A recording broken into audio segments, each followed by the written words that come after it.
Hello again, this is Lew.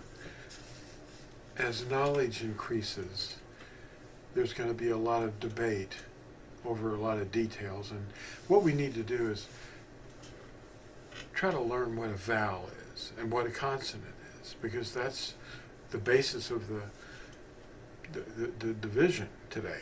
People are arguing about the Hebrew alphabet being only consonants and having no vowels. And that's just not true. And I'm going to prove that to you today by quoting from a man who lived in the first century. And his name is known as Flavius Josephus. Of course, that's not really his name. That's what the scholars call him. And, you know, they're scholars. Well, they ought to know, right? Well, his name was really Yusuf ben Mattatyahu. Yusuf turned into Josephus. Yusuf is a name that Arabs name their children. And, of course, the language of the Yahudim has been so mutilated that very few people are named Yusuf. But the Arabs are speaking better Hebrew because they're Hebrews. They're children of Abraham, and he's the father of nations, and he's a descendant of Eberith. We're going to go into a little of that. But anyway, if you're going to play a crossword puzzle, or Scrabble, or Wordscapes, you're going to need to know what a vowel is and what a consonant is. And it isn't like high-level learning, but we're going to investigate this. We were taught that vowels are the letters A, E, I, O, and U. And these share a common trait.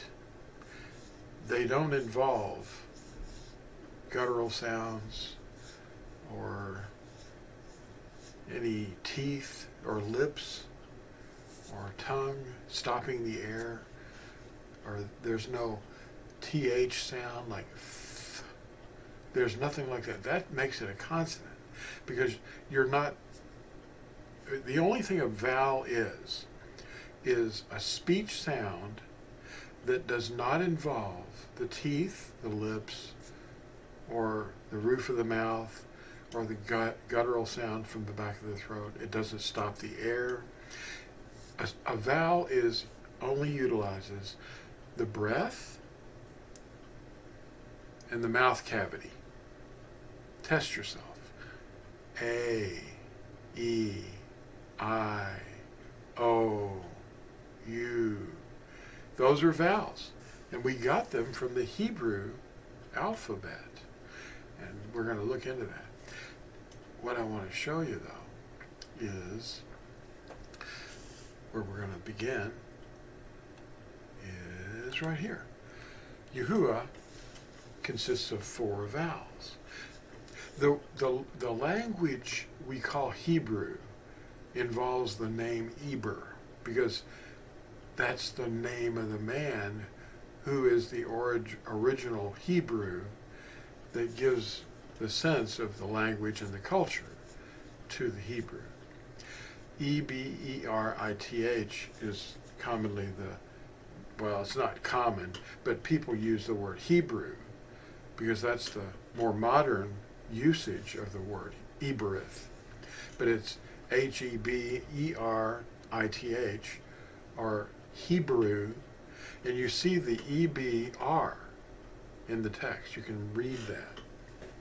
And I'm going to show that to you right now. I'm going to switch over so you can see my screen. Okay, we're back. See, the name of this video is Yahuah, 4 vowels. So we were discussing the Eberith language, and it is based on the man Eber. That's where we get it, E-B-E-R. It's really only 3 letters in Hebrew. It's basically an ayin, a beth, and a resh. Those 3 letters spelled in man's name, Eber. And that script is not what we're seeing teachers using, because they're using a Syrian script from 1000 BC, adopted by them when they replaced the cuneiform, and the Babylonians adopted the same script from the Assyrians in the 8th century BCE. Well, and then it was adopted by the captives of Yehuda, Daniel and those guys, around the 6th century BCE, when they went into captivity to Babel. They adopted the Aramaic. That's what you're being taught when you go to a Hebrew teacher, and that's not Hebrew. But it's not the script. It's not the script. Anyway, that script, the real Hebrew script, is the only script that's actually inspired, because the prophets didn't write in Aramaic, and it does not have variants. It doesn't change. It's the same in all the scrolls. It doesn't change. Of course, they were recopied by copyists, and they didn't lose touch with any of the letters, although the script changed. Now, the teachers refer to Aramaic as modern Hebrew, but it is the script adopted by the Assyrians in the 10th century BCE, and subsequently by the Babylonians in the 8th century BCE. Your teachers aren't really telling you this. The Eberith was in use long before these modifications. Okay, we've got people popping in here. I'm hooked up to the internet. Now, the Eberith, the original script and language of the Creator, was in use long before these modifications. In fact, it is the script. Yahuah wrote the 10 words in stone with his own finger when he was at Sinai with Musha. And the first occurrence of anything is the true, reliable resource to test everything. And I'm a researcher, and I look for first occurrences. I look for the very first possible exposure of any information. And that's what I try to pass on. And of course, I'm considered an idiot or ridiculed, but I'm sorry, but this is the truth. And in the 8th century CE, the Karaim, that's a Hebrew word that means the proclaimers or the readers. That's the sect of the Karaites that was just appeared in the 8th century. And they were also, a sect of them was called the Masorets. And they were at Babel, first of all. They began to add Nikud marks, which were vowels that were marks that they added to this Aramaic text. And that introduced vowels because they were promoting a myth that Hebrew, the 22 letters, were all consonants, and they needed vowels. So they added these vowels to indicate that you're supposed to pronounce the word a certain way. So they were really controlling the way you spoke in the 8th century, and they were in Babel when they did this. This corrupted the language and speech and text, of course, script of the Hebrew. Now, a reader would not be able to pronounce the 4 vowels of the name correctly with these added Nikud marks, because they were diverting them to say another word, Aduni, or Adonai, as some say. And today they replace it with another word, Hashem, which is the name. Hashem, the name, which is blasphemy, because they reduced his name to nothing. They removed it. The Dead Sea Scrolls have no such speech guides. There's no Nikud marks in the Dead Sea Scrolls because they were buried in the Dead Sea area, or Qumran, from the 3rd century BCE forward. They were collecting documents and letters and scriptures because they had the name written on them, and they were told not to destroy the name, so they wouldn't want it to come in contact with some defiled material. So they would tear it out of a document or give them the whole document, and they would be stored in jars. That's the Dead Sea Scrolls. That's why they're there. They were, of course, looted in 47 CE, a century and a half ago, or more than that. And they've been hidden away. And you know who looted them? Well, there was no government there at the time in 1947, and these thieves came in and took everything out of 11 caves in Qumran. And these looters have a name. They're Jesuits, the Society Esu. They took everything.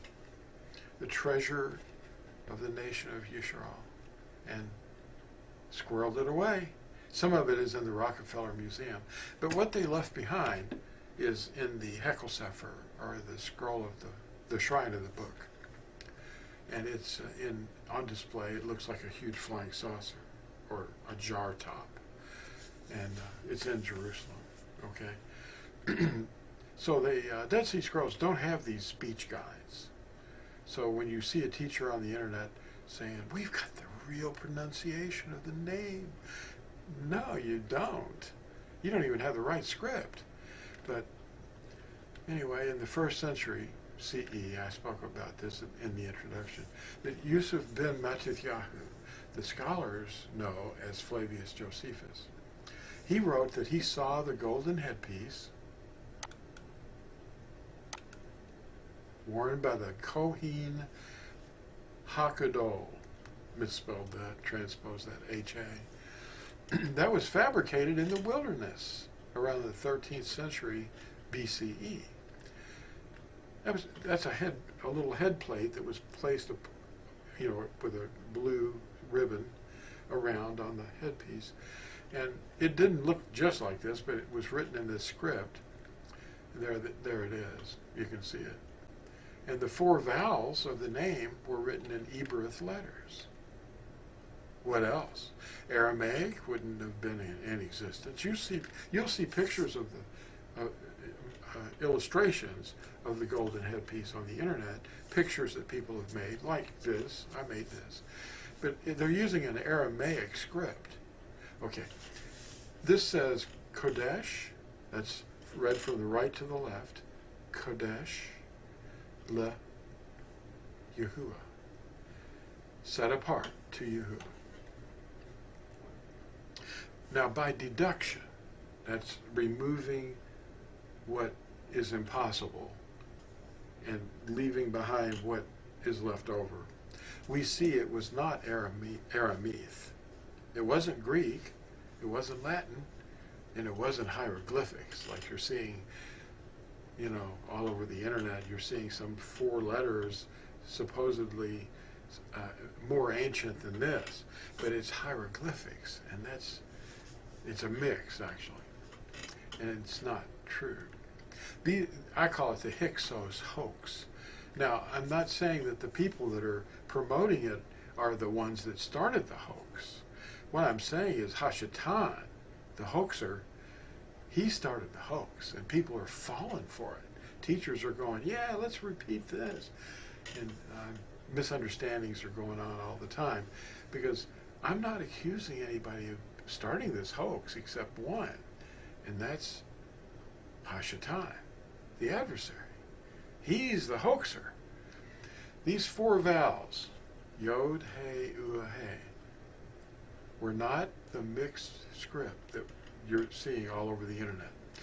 That is a hoax intended to deceive, and a successful one perpetrated on serious-minded teachers by our adversary.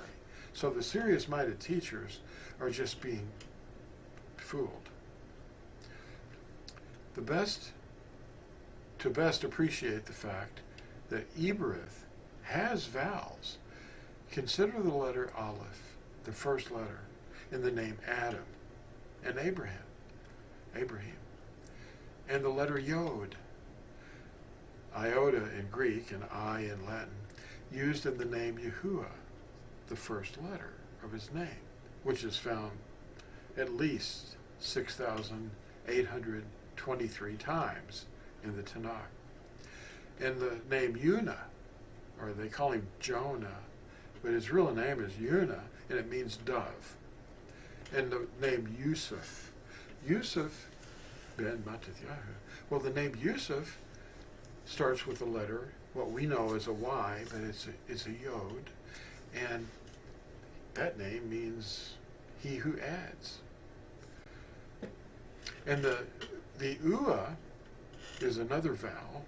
It's the third letter in the name, Yod, Hey, Ua, Hey, and it's the sixth letter of the Hebrew alphabet. People were getting scared because, oh no, the www in the internet code was thought to be something like the World Wide Web, you know. That's not the same letter, because a double U is two U's. And we're going to talk about this right now. When you see double U, that's a new letter. And here's how it came about. It is not a double U, but in the 1450s CE, a typesetter invented two Latin letters that were shaped like V, but they were really the Latin script for U. And they used two of those to make a common letter so that it was called the double U, because some Latin words involved two U's, consecutively. So the typesetter would save time if he invented a metal piece of type that was called the double U and put that in the press, because they printed one page at a time.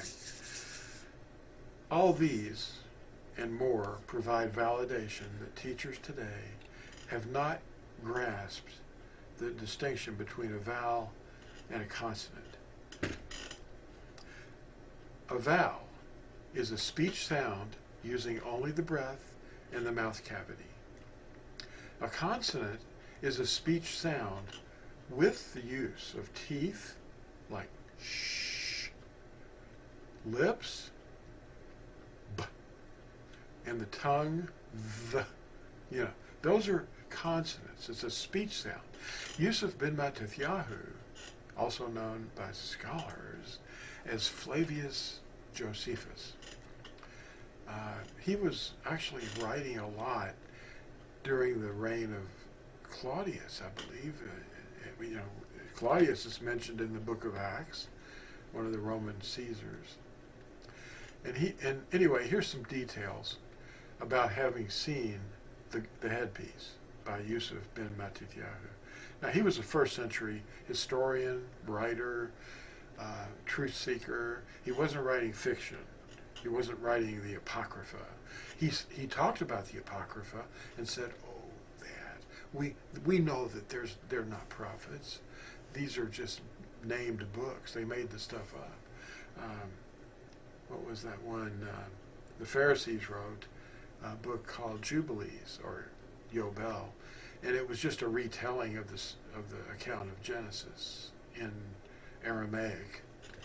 And anyway, that's not inspired, as none of the Apocrypha is inspired. It's just the sectarian writings. Anyway, we must pursue truth and lay aside the errors our fathers have handed down to us for many generations and are today being propelled by teachers that don't quite have the knowledge enough to know. Well, they don't know Yahusha, maybe, or they resist the truth, so they must not know him. But we're not condemning anybody. We just know that they're confused. The originator of the hoaxes is Hashatan, the adversary. We don't want to blame people walking around as teachers. Never attack a teacher. Just try to share the truth with them. And if they accept it, good. If they don't, don't argue, because we're not here to argue. We have little time left. The true name is turning the world upside down, and it's Yahusha. And we're going to discuss this, I think, in a future video. Let us make. It's just one word. Nesha. H6213. You'll really like this one. They turned that into a nightmare. Anyway, we're going to go to a website to discuss a little bit more about the 4 vowels. They're not consonants. Hebrew does have vowels. This is written for a generation to come, or yet to be born, so that a people to be created. Praise Yah. That's Psalm 102, verse 18. I thought that was a really important message that he planted in the scriptures to let us know that at some point we're going to know his name. The name is written in 4 vowels. This is a website on fossilizedcustoms.com, and you can put in fossilizedcustoms.com / 4 vowels .html. Yahuah wrote his name in 4 vowels.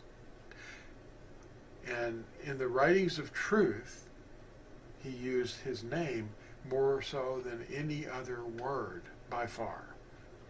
Teachers are insisting there were no written vowels in the Hebrew texts. That's a lie. So the Masorets, which is a sect of the Karaim, or the Karaites, they had to invent vowel marks in the 8th century CE. The evidence is overwhelming that we are being lied to. When teachers call the script of Babel, which is the Syrian script too, previously, or Aramaic, Hebrew, they're often the same people explaining how there are rules to follow in order to correctly pronounce the Hebrew language. They've got rules. A script is the method used to write, and a language may be written in many different kinds of scripts. You're reading Latin right now. That's what these letters are. And the Latin adopted most of these from Greek. So the script, I'm not talking about the words. Some of the words are Latin and Greek too, but the letters that you're seeing and reading are Greek and Latin. Now these people are just not, they just don't know. So we don't want to say that they're going to the lake of fire. We don't want to say that. A script is the method used to write, and a language may be written in many different kinds of scripts. Like you can write shalom in any language you want as long as it sounds right. If it sounds right, then that's a transliteration.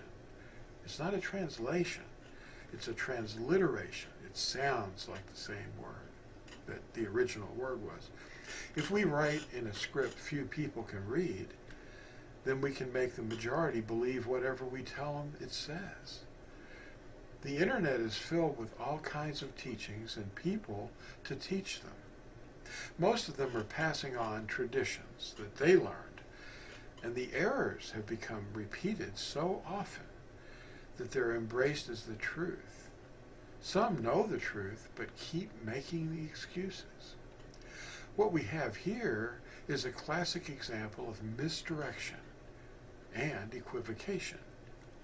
Now here's what those things are. It's casuistry. They take a special case, and then they start pulling out of that case what seems reasonable, but they're being very specious about it. That's a Jesuit-trained tactic. I ought to know I was taught by Jesuits, and they're very, very scary. They can trick you very easily, especially ignorant people.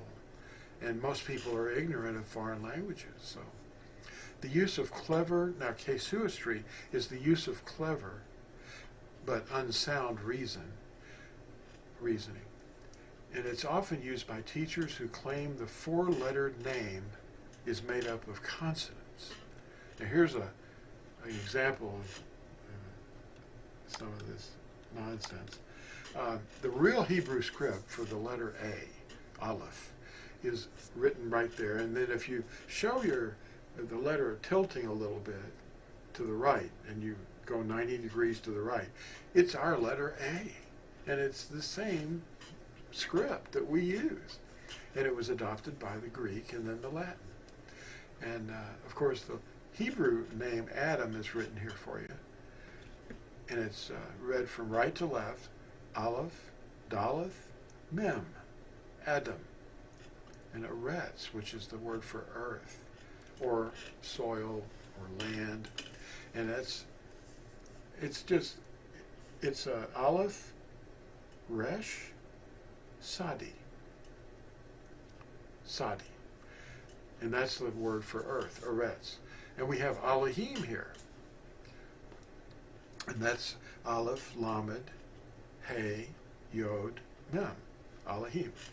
And Abraham. Aleph, Beth, Resh, Hey, Mem. Reading from right to left, that's the real Hebrew script that I was reading to you. And that's the real Hebrew letter Aleph. It's not that other thing that you see being taught by teachers. Now, they will defend their position by declaring that those who promote a wide array of different pronunciations than they use don't know anything about Hebrew. The fact is, the name of Yahuah is 4 vowels. It's obvious that there are vowels because they have no hard attack or glottal stop when the letters are pronounced in the name. And there's no teeth, there's no lips. Since we don't have any recordings of how Hebrew words sounded, we can review the written record of someone that lived while the temple, or Hekel, Mishkan, was standing and definitely did know Hebrew. And he also knew what a vowel was and what a consonant is. His real name is Yusuf ben Matithyahu, but the scholarly world has been teaching us his name is Flavius Josephus. Now let's review this. How are we going to know? Because there's no recordings. Okay, let's go back to the top of the page here and look at this written scripture. This is written for a generation to come, so that a people yet to be created praise Yah. Psalm 102, verse 18. So that's why the script is written. That's why we see the script written. He wrote his name 6,823 times. Now, here's what we have here. Josephus, Flavius Yusuf, in his book, The War of the Yahudim, Book 5, Chapter 5, Verse 7, says this, quote, a mitre, or a bonnet on the head, like a chef would wear, because they handled food. They were doctors and chefs. They cooked food, and they were priests. A mitre, also of fine linen, encompassed his head. That's the high priest's head, which was tied by a blue ribbon, about which there was another golden crown, in which was engraven this, they use the word sacred. It consists of 4 vowels, unquote. Well, there it is.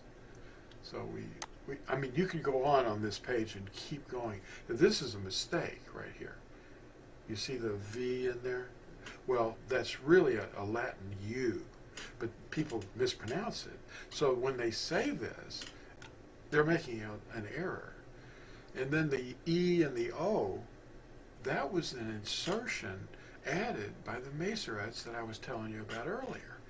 The Karaim, the readers, who are called Karates. And you have to ask yourself, which one you're going to use? You're going to use the one that I just told you is an error? Or are you going to use the one that phonetically imitates the 4-lettered name, Yahuah? Our lips are being refined to call on the name of Yahusha for deliverance, but not by foreign tongues or foreign languages. The grammar rules of men or speech directions invented by Karates 700 years after Yahusha walked the earth.